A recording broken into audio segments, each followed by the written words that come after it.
morning, everybody. Happy Thursday. Is it Friday yet? It's Thursday. Rainy and cloudy skies today on the chilly side, near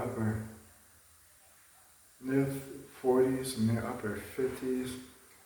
It's too heavy for the wind for the umbrella today, and the most heavy rain will be early this morning.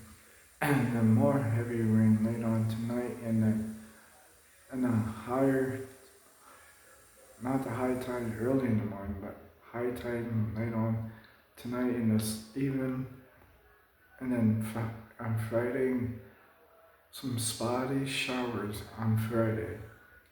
Low 40s and their upper 50s on Friday.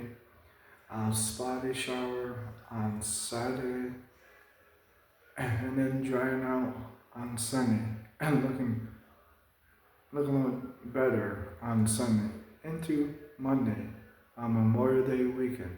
70s on Monday for Memorial Day weekend. I hope you guys have a great day today. We'll get to this all together. It'll be drying out on Sunday and into Monday.